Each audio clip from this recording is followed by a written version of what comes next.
Hello, everyone. This is Dr. Vundi, and this is the Self Work Podcast. I have been away for a while because I had a whole baby, and now I am back with a fresh idea for the podcast. And I'd like you to imagine that the podcast is a big house, and it has got many rooms. So this room is called the Nest, and in the Nest, we will be talking about motherhood, and we'll be having parents, moms, maybe dads, to talk about the parenting experience.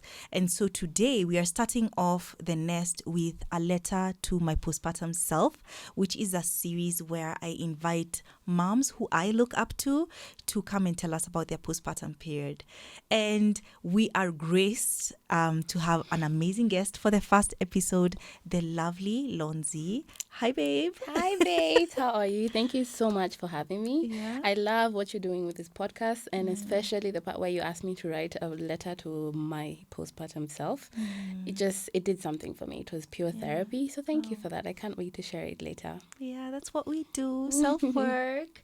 Lorna, in case you live under a rock, Lorna is a phenomenal motherhood content creator. And I was just saying earlier before we started shooting that you create content about motherhood in such a fun, light, like you make me feel like I can do it. Yeah. Oh, that's nice. That's nice to know. You make it seem so easy. So maybe I can ask, is it easy? As easy as it looks? It's not easy, but it's also not as hard as it looks. To be honest, I always thought motherhood is just so hard and difficult. Not to take away from the fact that it does have its difficult parts, but most of the time it's actually just fun and it's awesome getting to see your little one growing and just forming that bond between you two. I think honestly, what's not fun about that? Yeah. So thanks for saying that. I will continue. I didn't know that that's how it's looked at. Yeah. For me, I feel like I just put the camera in front of his face when he's doing something cute. But yeah, from beginning, I always said that I wanted to get into this motherhood journey as intentional as I can be. And I'm glad I did that. It's really changed my perspective about the whole journey. So yeah. Did you always want to be a mom? I did always want to be a mom. I thought it would happen sooner rather than later because, you hit 25 and you're like, by the time I'm 27, maybe. Then you reach that, you're like 29, you're like, maybe next year. But then all those times, I never found the right person because for me, it's always been important to just go into like a proper nuclear family that is just as, let's not say traditional, but just the structure has been laid out. Mom and dad, in a loving family, financially able, a bit older. We are more mature, so the maturity took time to get there, I was like, I need to hold on. I need to hold a bit, There's no rush in getting pregnant when you're not 100, Not that I was always, not that you have to be 100, but for me, there are things I needed to tick off before becoming a mother. And I felt ready after I was married and, I'm a whole 30-something year old. Something. Yeah. Let's talk about that a bit. But I relate. So I did want to be a mom when I was very young. Yeah. But now that I'm a mom, I'm glad I waited till I'm 30-something. Yes. But let's talk about that a bit because people ask, would you rather have a kid when you're really young or much older? I guess the benefit when you're young is you're more energetic. Yes. So you recover faster. Yep. But what do you think? Do you think it would have been a better experience had you had a baby when you were younger? I think it really depends on the person because, to be honest, there are some people who at 27 years old, they have their lives together. They have everything. Oh, can we cuss on this? Yeah, sure. I mean, they have their shit together Yeah. at a very young age, And for some people, they're not waiting for all the ducks to come Align. to align in a row. It's like, oh, I have money, let's do this now. I have business, let's do this now. Right. But I do think that there's there's something about doing it while you're over 30.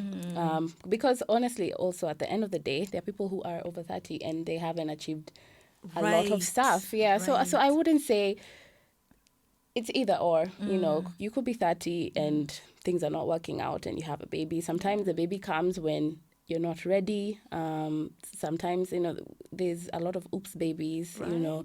So all in all, I would just say a baby is a blessing. Right, and I don't know if you can be 100% fully ready. No, you'll never be ready. Especially to the older people who are saying, let me just wait to be ready. You'll never be ready for a baby. You'll never be. They'll still come and show you tricks. But there's some things you can do. I like that you said that there are some things you checked off. Maybe you can share with me yours. But for me, one of the things I really wanted to do before becoming a mom is to go to therapy. And for me, I had some things that when I got my baby, some things came up. Interestingly, mommy issues. You'd think maybe it's like daddy issues or something. Yeah, mommy but issues. mommy issues really like came up when I became a mom. So I'm so glad. I actually did therapy when I was pregnant. Nice. But my therapist told me that there are some things you can't do in terms of therapy when you're pregnant. You can't do trauma work because it can be passed on to the baby. So we kept it light, but we dealt with some stuff. Okay. So maybe you can tell me, what are some of the things you wanted to check off before you became a mom? Oh my gosh. What can I think of? Definitely just feeling mature. I don't know how much I can stress that because and that is especially emotional maturity. I know I still have a lot of work to do with that, but like I was telling you earlier, I feel like now that the baby is 1.5 time, I think next year I actually want to go into therapy because I am not very good at talking about my feelings or talking to anyone about my feelings. So I would like to open that up just because of this baby. I want to be able to be a safe space for my little one. So yeah, just that there's still a gap with that maturity, but I feel like my mind and my body, everything was just ready at that point to just bring an offspring into this world. Another thing I wanted to take off is, I don't know why, I was just always scared of, it sounds weird and cliche and boring, but I just always wanted my baby to grow up in a full loving home like mine. Like for me, my parents are still both there. I've been lucky. And they're still together. So I just feel like that is something I want to, my brothers and sisters were all still there, and I feel like we've had that proper nuclear traditional kind of setting, which I really, really wanted to pass down to my child. Not to say that I know that my relationship will work in 15 years, we'll still be together. I have no idea, but I did want to bring my child into that kind of setting where there's a mom and there's a dad and it's whole and it's not like crazy, you Turbulent. know. Yeah, turbulent. So I feel like I have fulfilled that for now. Another thing would be, what else I feel like I wanted to check off or have checked off. Career? Did you feel your career? No. Career, I think it was all over. Right now, it's all over the place because COVID, remember, a lot of us, we just stopped working during COVID, and that is when we went fully into content creation. So for me, what I'm doing, especially post over 25, is other than the content that I'm creating, I have a clothing line that I am trying to kick off. And it's not, you know, it's growing slowly. So career-wise, I can't say that I'm where I wanted to be.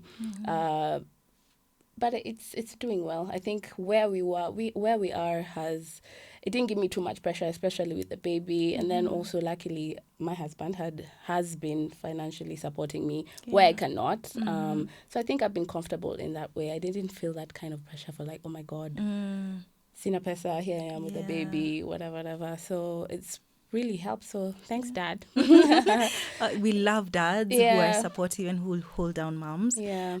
So let's talk a bit about pregnancy, because For me, and I was telling you earlier, pregnancy was the ghetto. It was, I went through a lot physically. So I had issues all through the pregnancy.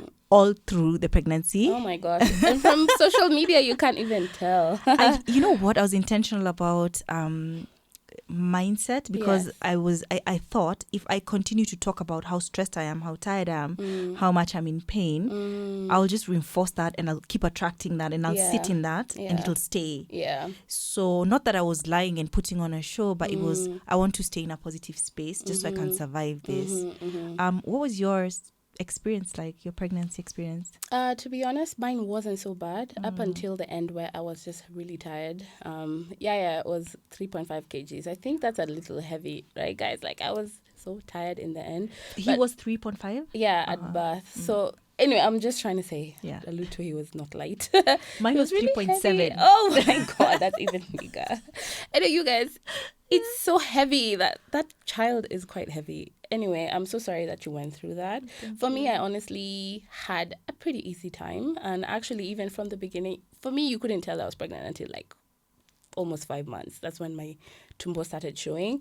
And for me, like the mental, I didn't stop going to the gym, especially in my first trimester, because I needed to. I was honestly just, first of all, losing my shit mentally because I just would forget things. I don't know. First of all, you don't know how many spoons and how much Tupperware I've thrown in the dustbin. You guys, and you're looking for it, or you open the fridge to look for your keys. Like, what happens to your brain? I don't even understand. Has your memory come back? No. Okay, it hasn't. Now I have proper mommy brain, but it's not as bad. But I think if I would say the ghetto part for me was the first trimester, especially with the nausea. Luckily, it was never the vomiting kind of nausea, but just that sensation that you want to vomit all the time, and then the bloating. So I think the gym really helped me. The fact that I stuck to my routine for the first trimester, it really came through for me. So I think I was pretty okay. Second trimester, what really bugged me was the bloating. It was not good. It was no good. Like, you can't even lie down. You feel like you're about to explode and you have no... And there's no space for the gas. That's the thing. You're already pregnant. Yeah, it was so crazy. And then also for me, as much as I wanted to have like all the sex, my bits were not cooperating because for me, sex was painful for some reason. I thought it would change, maybe even at the end. But guys... So I was really sad that this pregnancy, I didn't have as much sex as I wanted. And me too. In fact, I feel so validated. I thought something was wrong. No. I think my lady parts were like dead. Right? You don't feel anything. Like, even when you're like... Yeah. just like, why can't I feel anything? Like, you just... Anyway, you guys. So, please, husbands, be kind to your wives. At that time, you just don't know...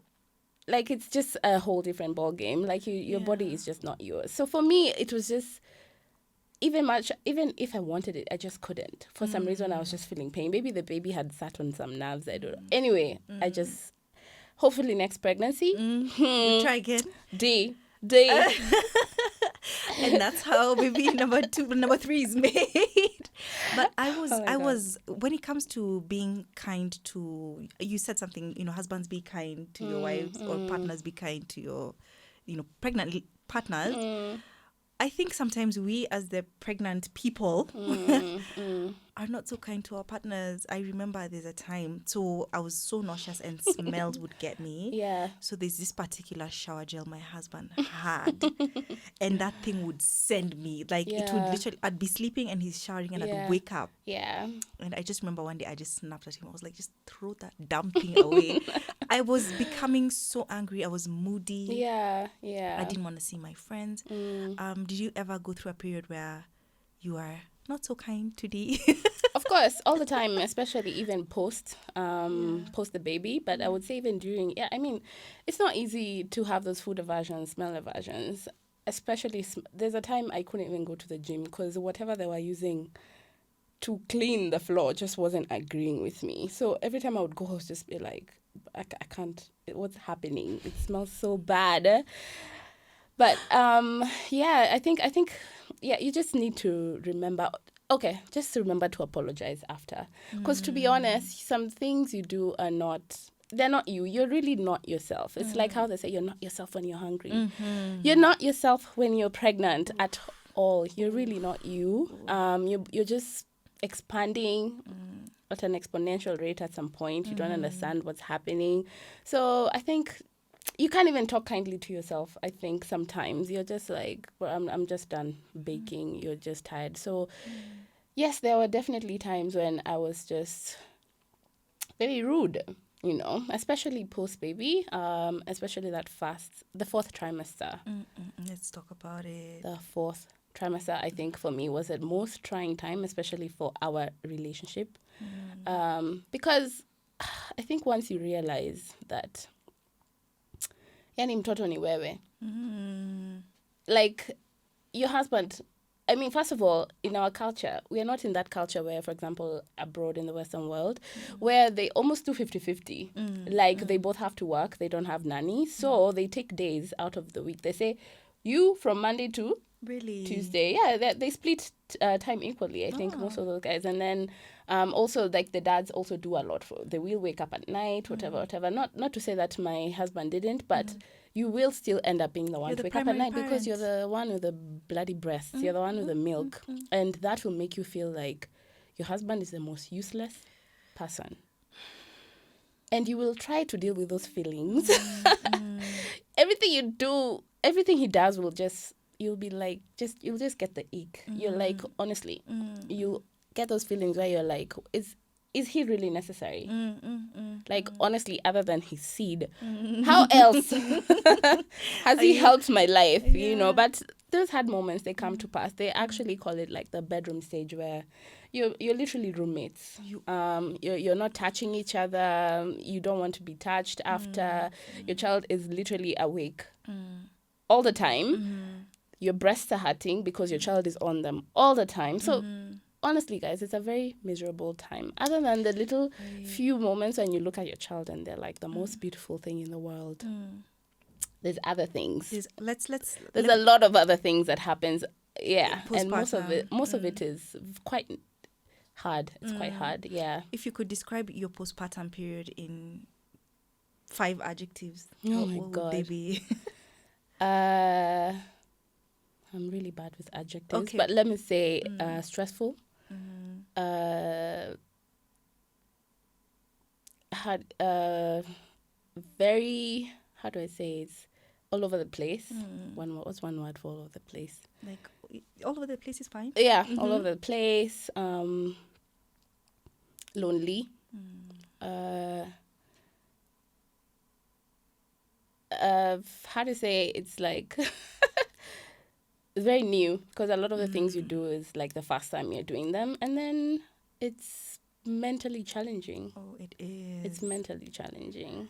I agree with you about the all over the place. Yeah. It's even your mind, the way it works, Yeah. it's not systematic. It's not, especially for someone who's used to a schedule. Your child doesn't care about that schedule.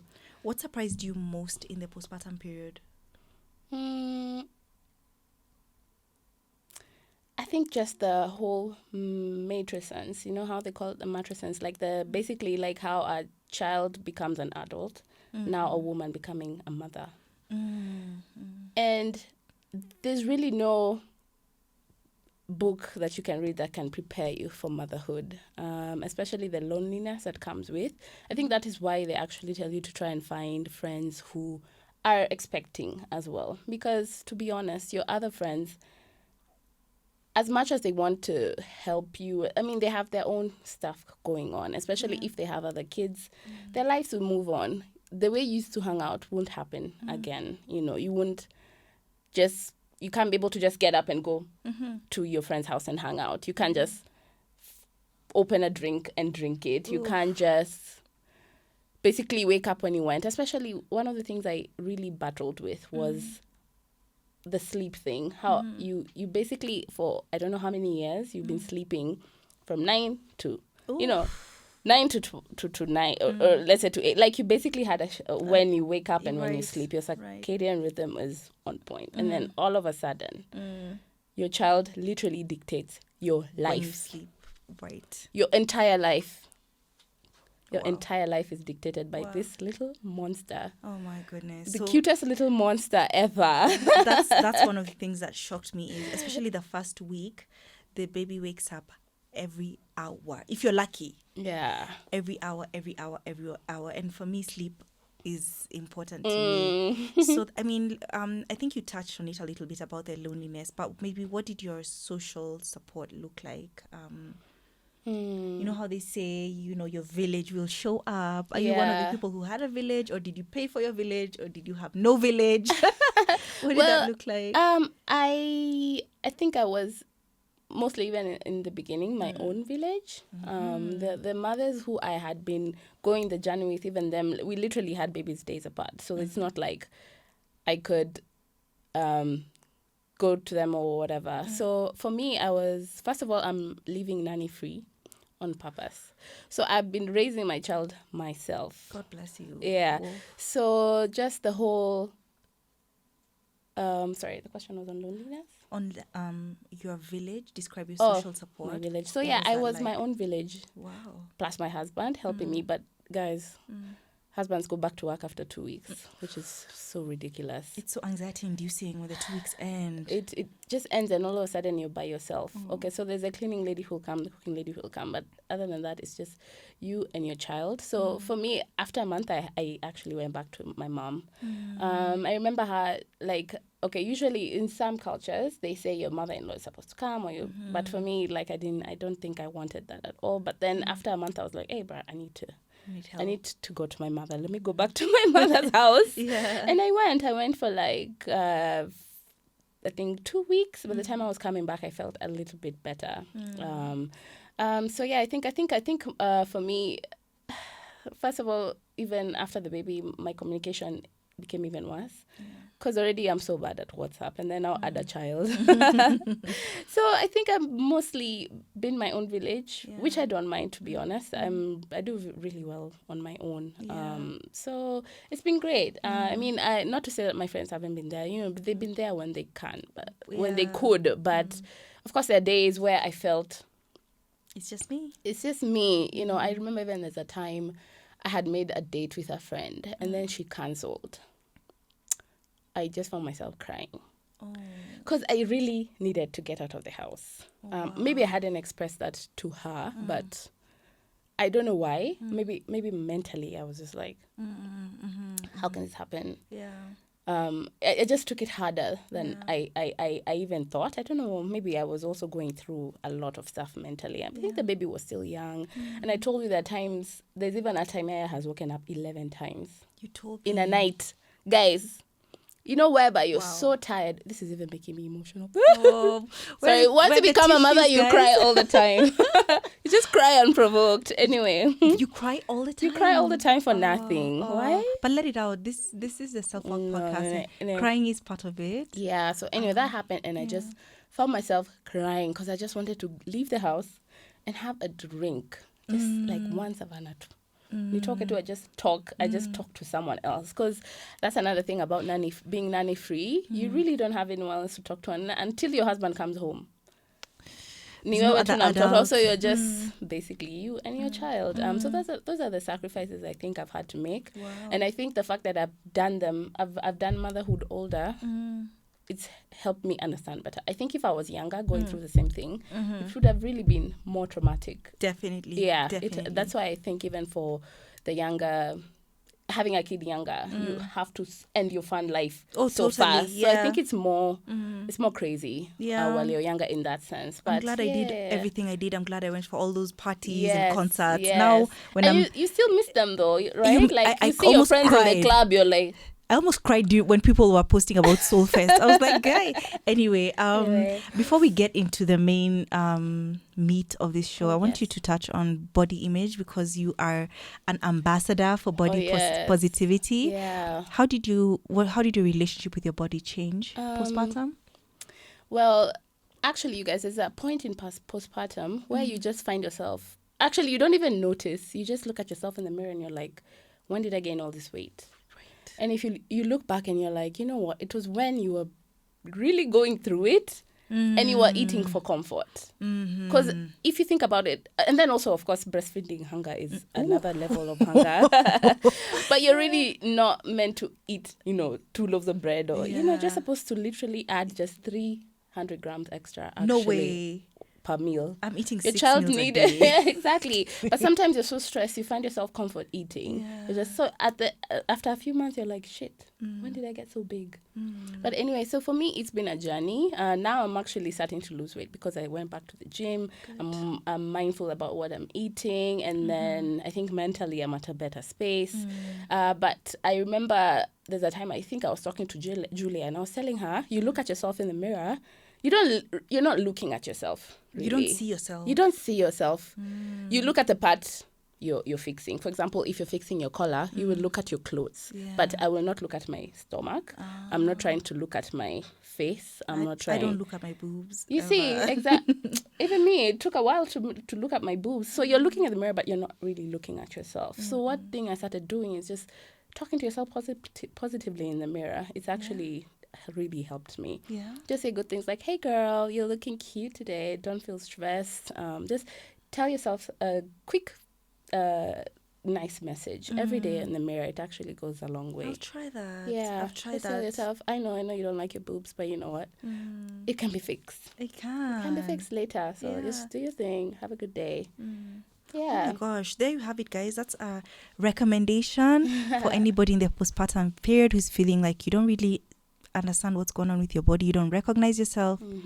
Speak to yourself in a positive way. And now we are down to the very heart of this podcast, this series, where we asked Lornzie to write a letter to her postpartum self. Did you do your homework? Yes. I'm an A student. Yeah. I did. All right, so I'd like you to read out the parts you're comfortable with. Feel free to expound. Feel free to add on. Feel free to cry. Over to you. Cry. I'll just cry for nothing. Okay, so I actually wrote something down. It's not very long. So guys, before we hear Lorna's letter, I'd like us to hear a word from our sponsors. This series is sponsored by Grounded. Now, Grounded is a company that makes products that are eco-friendly, safe for your baby, for your home. Today, I want to highlight the Grounded Baby Sanitizer Spray. I have been using this sanitizer spray to sanitize everything. My hands before I pump, my pacifier when it drops on the table, and I'd like you guys to just try it, especially if you're a mom. It's one of those things you can put on your tables and tell your guests, sanitize before you hold the baby. So try them and let me know if you like them. So I asked Lorna to, first of all, I don't know if I should call you Lorna or Lornzie. Okay, Lornzie. I asked Lornzie to write a letter to her postpartum self, which she did, a very good student. And now we'd like to hear from you. Okay. First of all, I was saying thank you for getting me to do this, because I feel like it's something that's been in my heart that maybe I would never have gotten it out of me. Not this year anyways, so I felt like it was pretty therapeutic, so thank you for that. And now that I'm looking at it, I thought I wrote like 2 paragraphs, but I'm seeing it's pretty kind of long, so we love that. Read it. Please, Lorna, don't cry. Please cry. Okay, let's go. Okay, you ready? Feel free to cry. I will. I feel like I will. Okay, let's go. So, hey beautiful, I know. Motherhood is everything they said it will be and nothing like they said it will be. If they ask you, just say it's something you have to experience yourself, which is true. Like everything, no one experiences it the same. The sleepless nights, these were the hardest part. These made everything else hard. But like always, I am not surprised that you did it well. And you continue to do it well. I am so proud of this version of you. Nobody else understands it. Nobody else understands what it's done to you but me. Kudos to you. That adorable little face that is quickly changing day by day. Those little feet that now run to greet. Remember that it honestly all, especially now that you're older, It's going to go by really fast. Embrace the season and give it your all. I know. Okay. Your purpose is to be a shepherd, to guide him and help him through this life, not to use him to fulfill a past life. Woo! Okay. Treat him the best way you were ever. Oh, sorry. Treat him the best way you were ever and never treated. Raise him to be polite and kind. Shit. Stop it, Lana. Can we have some tissues, please? The last paragraph. Last but not least, remember to be kind too, especially to yourself, then to your partner, and to your friends. And that even for you, the world, or this version of it, is only beginning. The possibilities are endless. It's time to make these memories timeless. Oh my god. Damn. Can we have one as well? I know. Can I please have one as well? Yes. That was beautiful, Lorna. Thank you. Oh my god. That was so beautiful. Yeah. I'm so proud of you. I'm hugging the postpartum you. You sound like you needed a hug then. And one thing you guys don't know is that during my postpartum period, I used to DM Lorna a lot. I don't know if you remember. I do. And you are really... Why am I crying? I'm the host. We're moms. We can't... Why do we cry I so don't much? know, Anyway, but it's because we are taking care of little humans. yeah, but you were really there for me. Even I remember there's a time I was having postpartum rage towards my partner, and you affirmed me. You were like, yeah, you didn't even know that that's what I was going through, but you were like, yeah, your anger will go away, and I just want to thank you. You're welcome. I wish you all the best in the motherhood journey. Thank you. You too. Yeah, keep going. We're in this together. Yeah. Thank you for having me. Yeah. And I hope and Yuri can play together soon. That's a play date. It's a thing. It's happening. And good job with this podcast. Thank you. Other women sharing their stories. Mm-hmm. There are 1,000,001 stories about motherhood. Because it's just that crazy. You'll be back? I will be back. Yeah, I will. Yeah.